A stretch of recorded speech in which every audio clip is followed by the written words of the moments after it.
O'clock. I'll call the meeting to order. First item is a pledge of allegiance. I pledge allegiance to the flag of the United States of America and to the republic for which it stands, one nation under God, indivisible, with liberty and justice for all.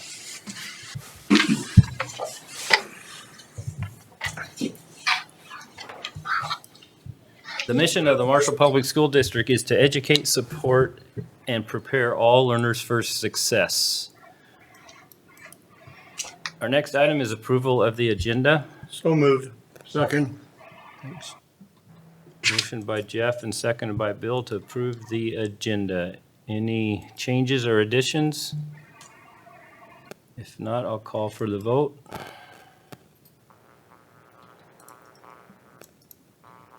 Oops. What happened here?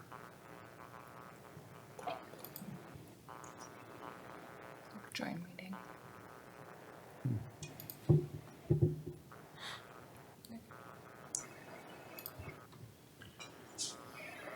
And the agenda is approved. Our next item is a public forum. Anybody from the public want to approach the board? Seeing no one, we'll move on to our presentation. Welcome.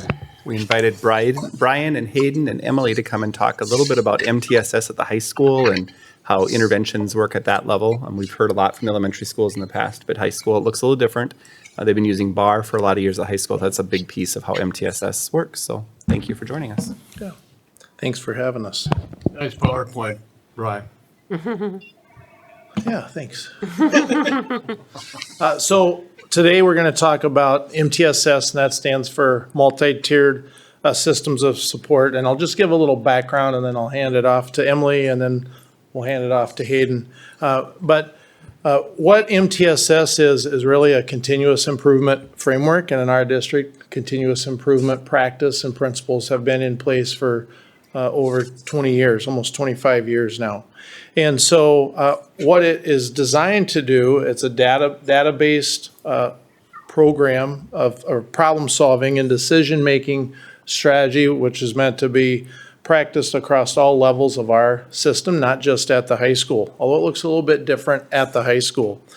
And so what really we're trying to do is use evidence-based instruction and then an intervention and assessment and monitor those results to see if they're working. And so it's not just a single program or one thing that we do, but it's a lot of different things that we do. And so it's just tries to help us organize those resources to be more specific, more targeted for certain students as compared to something that's broad and happens to all students across the district when some of those students are doing well and then don't necessarily need it. So we just think about targeted support. And so our next slide, I'm just going to kind of go back in time, and some of these terms you maybe have heard of. But about 20 years ago, this kind of came out of IDEA, which was Individuals with Disabilities Education Act. And it emerged as this idea that different students need different levels of support. So it's not a one-size-fits-all approach. In order so that all students can achieve the same academic or the same behavioral outcomes. And so when Congress last authorized this, it became Response to Intervention, or RTI. You've probably heard that over the years in various meetings and presentations. And really the purpose was to help schools develop better ways to identify those students who have either a learning disability or some sort of a behavior disability.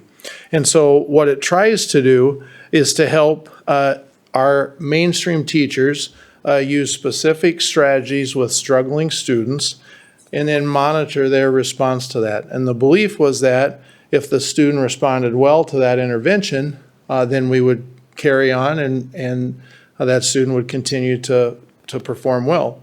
If they didn't respond well, then we would increase the intervention, and ultimately that student may need to be assessed for either a learning or a behavioral disability. And so that's really has evolved into what we have today, with multi-tiered systems of support. And so the graphic that you see up here was all the different things that we do in the district, and they sort of fall under this umbrella of MTSS. And today, we're going to talk specifically, I mentioned response to intervention. We're going to talk about that in BAR. And then we're going to talk about, Hayden will talk about the 504 process, which is another intervention, and then the problem-solving team. And so as we talk about that today, we'll kind of try to organize these into the different tiers that we sort of think about. And so these are as our interventions work together, we think about 3 levels of support. And so the base of the pyramid, or a tier 1, that should really be targeted to about 80% of our students. When they receive instruction at that level, they should be performing well, making progress. The second tier, that's 15% of the students that may need some sort of an additional support. And our work around BAR really helped us start to identify this and be more intentional with how we are providing that service to those students and how we're classifying and recognizing and identifying those students. And then tier 3, the top 5%, those would be the students who need our most intensive interventions. And when they don't respond to that, that's where we then start to think about and look at the problem-solving team process, which may then further help those students go to the SEAT team, which is the special ed assessment team, to determine and assess those students to see if they have a disability. So all the tiers focus both on academics, if that's needed, but also behavioral interventions if those are needed. So I'm going to turn it over to Emily, and she's going to share some examples of what that might look like and how that operates within the BAR framework. About that. No, that's fine. So within the BAR framework, we have all students receiving Tier 1 intervention in our small block meetings. Every 9th grader and about half of this year's 10th graders, because we've implemented in 10th grade half of 10th grade this year, every student gets talked about at our small block meetings at some point in time throughout the year, either as a level 1, a level 2, or a level 3 student, or we have meetings specifically designated for level 0 students. Everyone who's doing great. Their grades look awesome. There's no behavior concerns. Their attendance is perfect. Everything is fantastic. Well, sometimes you don't talk about them. So we designate level 0 days, and it's usually like when we all kind of need a little bit of a boost. I'll be honest about it. Like, hey guys, let's just have a level 0 day, and then everyone leaves the meeting happy. But every 9th grader and half of the 10th graders are spoken about in a small block meeting throughout the school year. Every single one. So there's never not eyes on every 9th grader. Our big block meetings are where we have our tier 2 interventions for the students who need extra support. These are classroom level and counselor level supports that need to be put into place. So some examples of those are if we feel they need to be meeting with a specific teacher during lunch for an extended period of time, regardless of meeting the criteria for guided study time. Or if we feel that their schedule needs to be changed because they're not able to salvage a credit from quarter 1, so we'll change their schedule for quarter 2 to try and make things a little bit better. Certain things like that. Community Connect is our meeting that we bring in community resources from Greater Minnesota. Sam Onken comes in for chemical dependency. Officer Van Louie attends this meeting occasionally. Sometimes Kayla Kruger is invited to the meeting. We bring in the whole community to support those tier 3 students who need the most support that we have to offer. And those students are often our highest level of need, both academically and behaviorally. And we also spend a lot of time looking at their attendance every single week because it all fits together. The whole puzzle all fits together. At MHS, the interventions that we have as part of the BAR program, and have come about because of the BAR program, guided study time. All grades have guided study time the first 3 weeks of school. even 11th and 12th graders who think they're way too cool for guided study time, but they have it too. So all grades have it at the beginning of school. 9th and 10th grade have it until MEA break, and it's mandatory at that time. So teachers check in with them about organizational tools. They check in with them about making a homework schedule. They look at their missing assignments. They look at their grades. They do all of those things. After MEA break, we have extended guided study time for the students who have either 5 or more missing assignments or they're failing a class. So I create the list of whoever's failing, whoever has 5 or more missing assignments. I tell them where they need to go and what teacher they need to meet with, and I let the teacher know that they're supposed to be there. And those teachers work one-on-one with those students during lunch to get them caught back up. Another intervention we have in place for everybody is homework help. That's held after school 3 days a week, and that's available to anyone.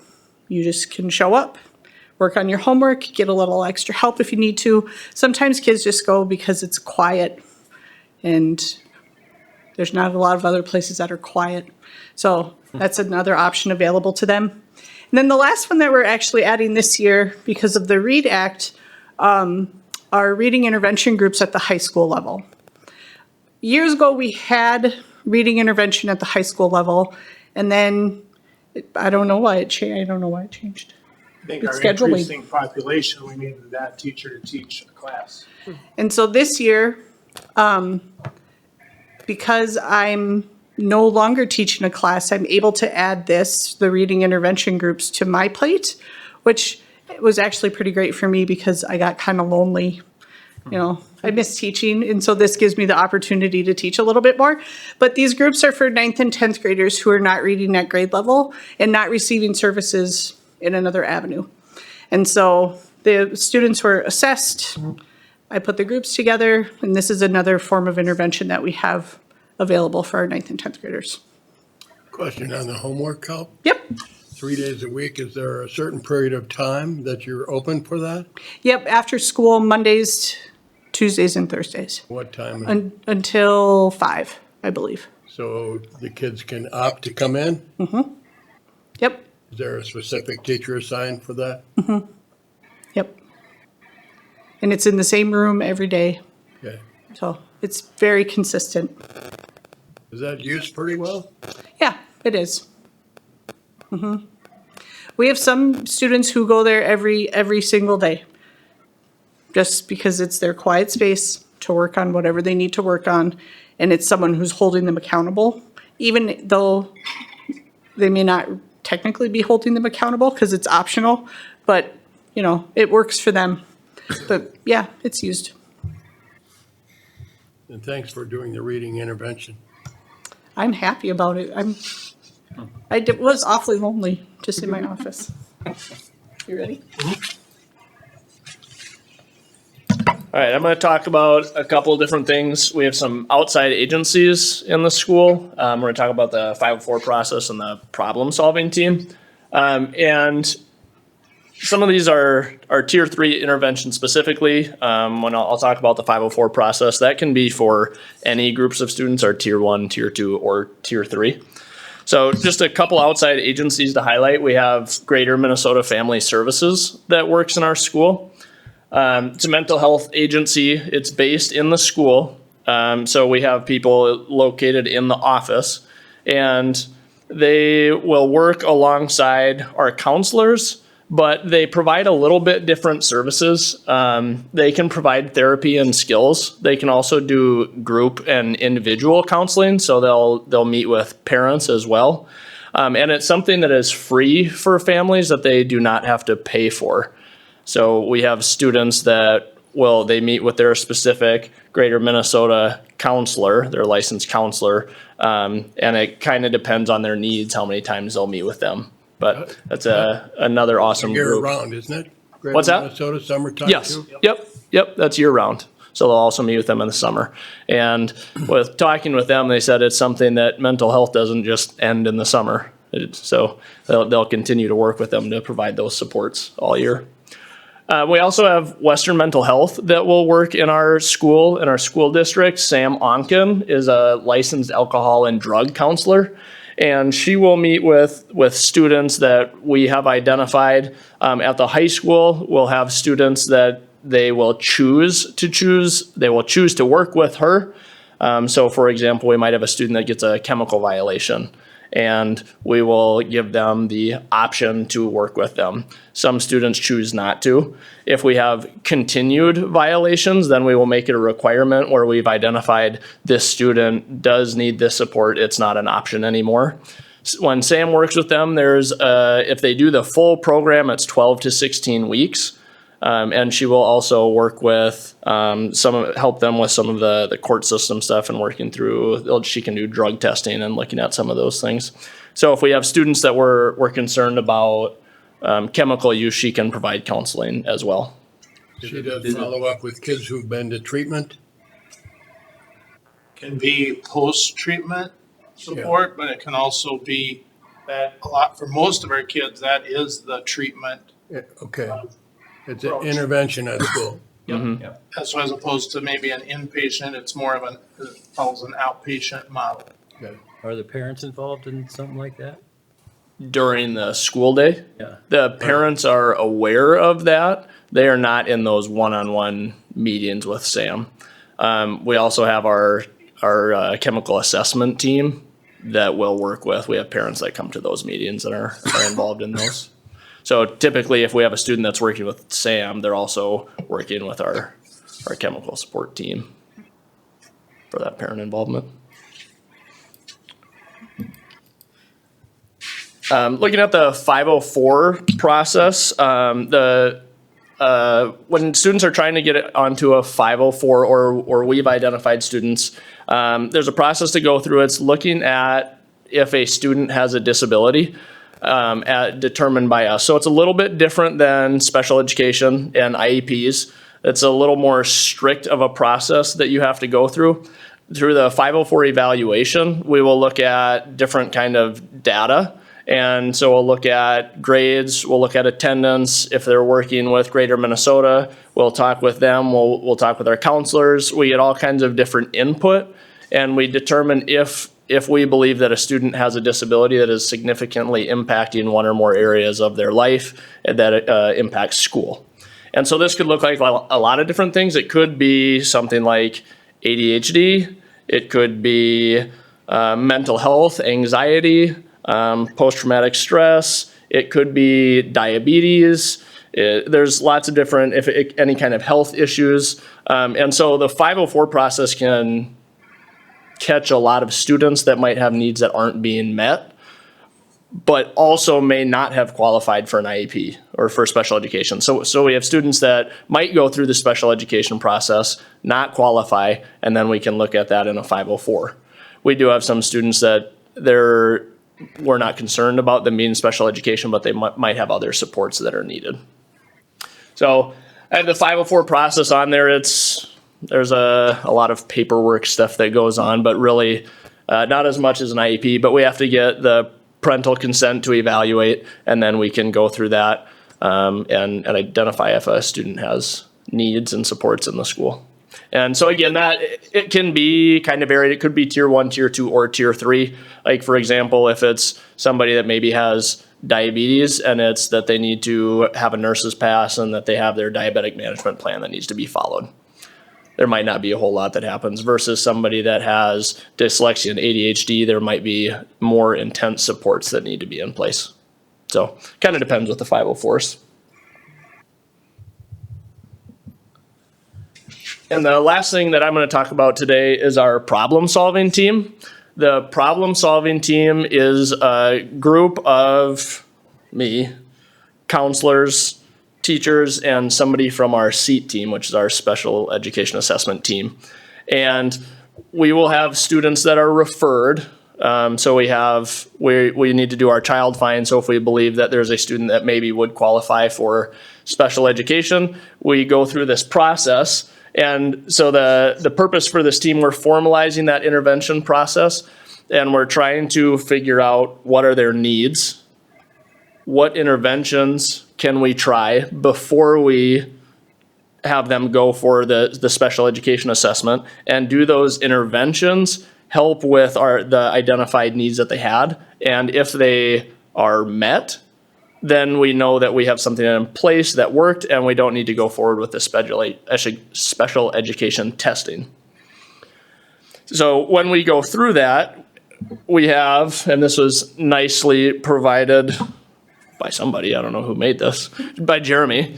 And so this is in campus, and it's a way to keep us organized. It's something that I've gone through and looked at this year, one, for me to stay organized, and two, for our team to stay organized. And so it formalizes that process of what's some of the data that we've looked at, what are the interventions that we've put in place, when have we done them, how are we doing, how are the interventions, are they effective, and we'll keep data there. And then we've got the fidelity checklist on the right and looking to see were those goals met, how are they doing, and then next steps of can that intervention be done? Do we maintain it? Do we select a new intervention? And if none of that has been successful, then that's when we will refer them to our special education assessment team for further testing.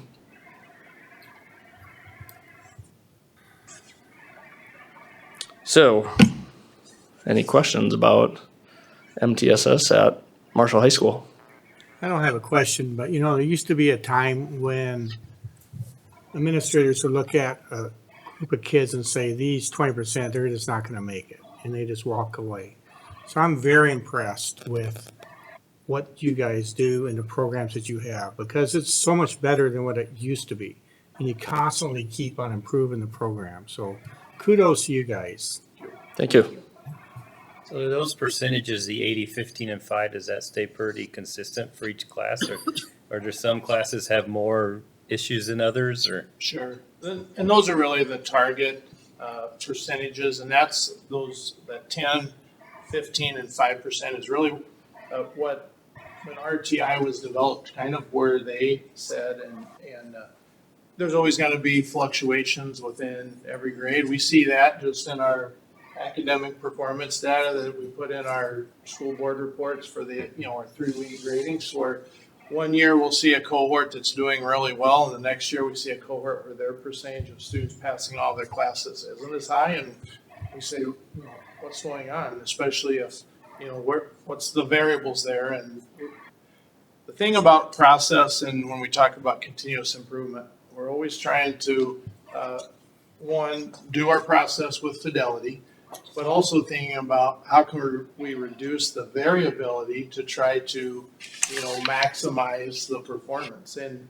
so, but they're human beings and they're teenagers, and we've really seen a lot of change since post-COVID in a lot of our different indicators that we look at, whether that be the academic performance or attendance, behavior, and so we're always kind of looking at that and trying to get back to where we feel like we used to be, and it's just our kids are in a different place now than where they were back pre-COVID.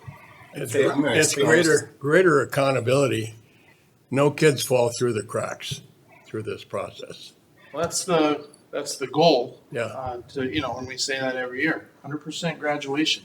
We say that with every ninth grade group. That's our goal. On time, 4 years. That's what we shoot for.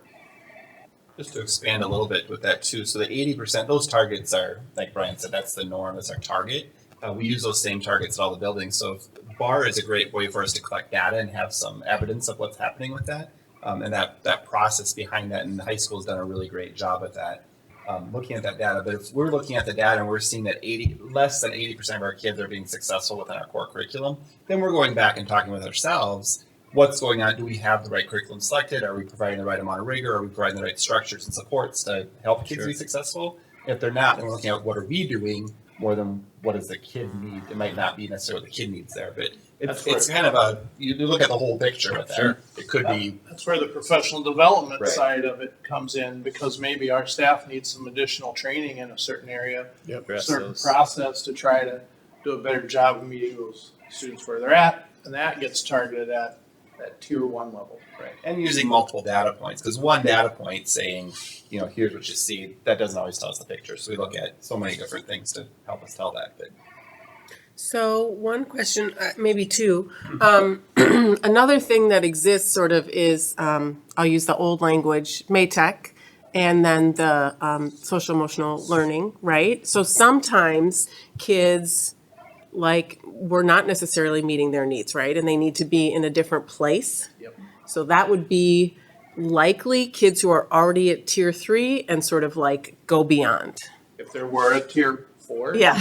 Yes. Well, I mean, what used to be Bellevue, isn't it called that what's it called? That's the ELC. Yeah, but is it Level called four? a It's a level level 4? four. Yeah, and Yeah, that's a special ed level. Yeah, It's yeah. about the amount of service they receive. But yeah, it's right, but it certainly would along probably those be lines, that'd above yeah. tier 3. Absolutely. Yeah, if that student had been identified as having a disability, they would become eligible for a level 4. Right, If the student, maybe we thought they were and they went through the assessment and it turns out they didn't qualify, we still, have a responsibility to provide, service them in the best way possible. and then how does MATEC fit into all that? That's sort of like something that kids can opt into? So they're to attend a state-approved ALC, which the Marshall ALC is. There's about 8 different criteria. And one of those have to be present for a student to be eligible to attend. Most of the time in our district, we are looking, I would say the largest indicator would be when a student we feel like is credit deficient, because they can make up credits at a little bit faster rate, but also that smaller environment really can make such a big difference.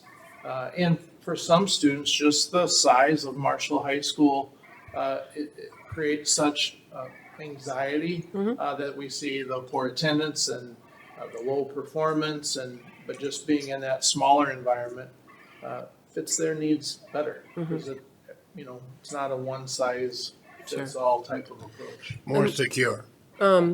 Then what about, this is kind of a strange question, but we are looking at this. So online schooling, like kids who might be enrolled at MHS, but in school online still have access to all of these same services? Okay, and would still get talked about as ninth graders? Well, the online students go through the ALC. Okay, so they're already in that group. Yeah. And we And have, manage there. we don't see a lot of ninth graders Online, enrolled in right? Marshall Online. Yeah. But with Marshall Online, so that is, if we think back to the slide with the umbrella, and if we had a specific Marshall ALC umbrella, Marshall Online would fall underneath of that. And so we have, last spring, you all gave approval for a part-time person, so who's a teacher at the ALC already, and so they spend a portion of their day following and tracking those students who are online. And at last month's Tiger Talk and board presentation, at that time we had about 13 students who were enrolled in Marshall Online, and so that teacher is checking in on their progress, having those weekly check-in meetings with them. Without that, those 13 students probably would no longer be in our district. It would be elsewhere, and that drives, enrollment drives funding. And so I think that's a way to He's keep doing a nice students, job. keep students in our district.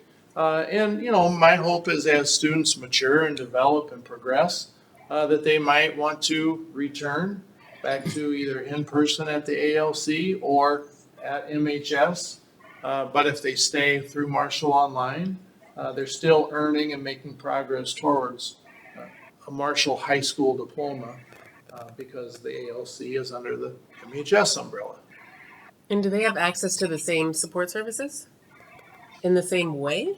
I would say all of their supports are going to be much more individualized. Yeah. And so while no, it doesn't look exactly like what we showed you here, Yeah. it is going to be more individualized. They would have access to greater Minnesota families. They're going to have access to their school counselor. They're going to have access to that teacher in a more, sort of one-on-one capacity. But the 504s, the IEPs, all those things, they would Yes. still have access to all those services. Special ed services, EL services. So they would still come in for what we would call our specialized instruction. And that would be in person, Thanks. so.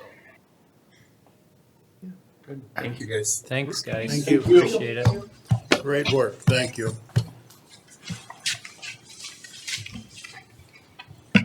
Next item is approval of the consent agenda. Motion.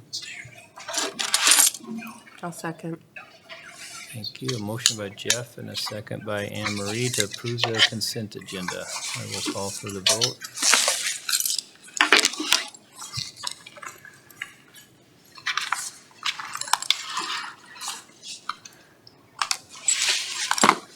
No, mine's not coming up.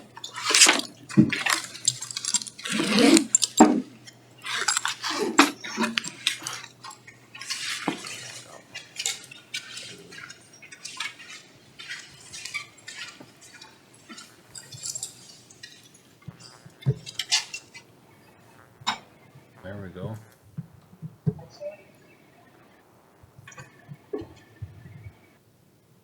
Did you vote, Jeff? No, it hasn't come up yet. It still says under discussion. So you might be Log able out and to back log in. out and Yeah, log that's back what I in had to do. because it likely timed out. Okay.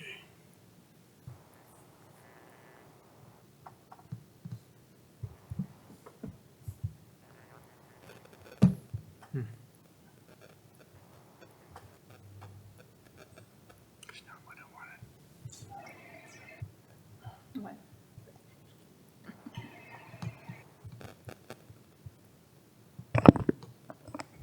It's not what I want either. I think if you go to Edge, yeah.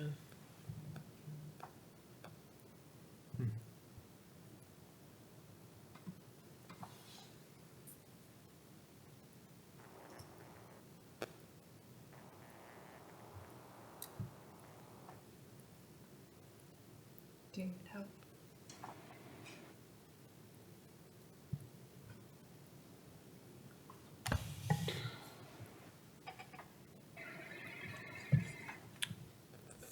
Yeah, probably.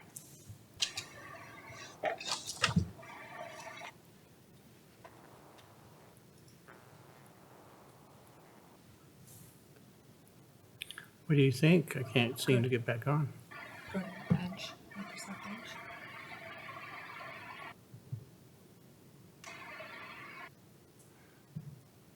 Is If you go under history, go tap there, and then go to history. Yep.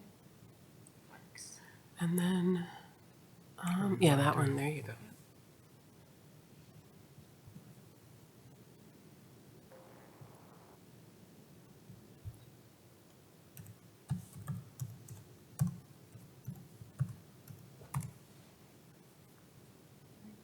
just join the meeting again. Should come up. Yay. There you go. That was your fault this time, not mine. Okay, I'll take the blame. And the consent agenda is approved. Next item is the board forum. Any board reports or updates to share? Last week I attended the safety committee meeting, and it was interesting. They had a rep from our workman's comp company. They joined the meeting remotely, kind of gave an update of like where our rates are at, some history, how they come up with those rates. Our district is lower rates right now, but with the kind of a caveat is some of those, some of the time period involves the COVID era where we didn't have very many people in the schools, in the buildings. So those numbers may go up, but we'll see. And then they were talking about how the district was awarded, I think it was $2,000 grant by the state, whoever it was from, but they used it to buy kind of like a salt spreader that goes in the back of the vehicle that was much needed. So that was good. Nice. Yeah. Anybody else?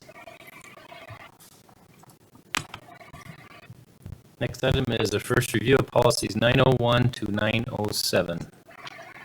Any questions on these?